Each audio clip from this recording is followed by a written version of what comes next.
Welcome to सुषमा's kitchen. आज आचार आम देखो केमी करवा मिठा आंब आचार ना खरार सुखे आंब को ना गुड़ में गुड़ को चुली बसैया सहज और सरल उपाय आम आंब आचार तैयारी करिया। प्रथम गोटा आंब ने परिष्कार भाव धोईकी सुखिला कनार पोछीदे ता भितर जो धलार आम जो खोलटा थी बाहर करदे। बाहर कर सारापर फैन तले 10-15 मिनट खंडे रखीदे।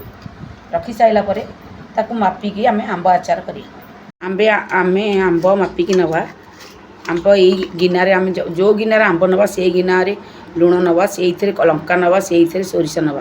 तेणु ये मु आंब मापिकी नौची ये आम चारि प्लेट फुल फुल करके आंब नवा। ये आंबर आम अल्प तेल देके आग गोलैकी साइड रखीदे।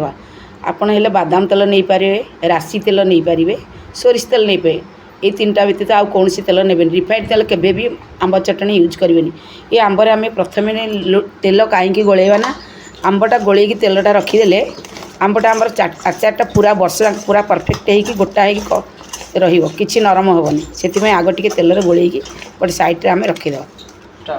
जो थे आम आंब मापी से आम लुण पूरा करेक्ट एतिकी नवा लुण से नवा तार लंका गुंड भी से नवा।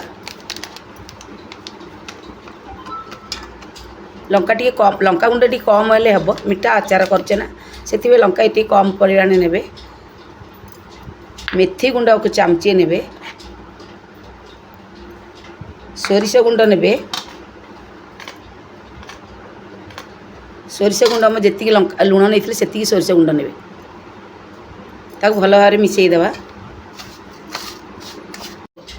आम जिते आचार करवा सोरिष को भल खरार सुखी गुंड करवा, मेथी की खरार सुखी गुंड करवा, लुण को खरार सुखी गुंड करवा। समुद्र लुण नवा से लुणटा आमको आचार को बेसी दिन रखापी साहाय्य कर शीघ्र आमर आचार खराब हेनी।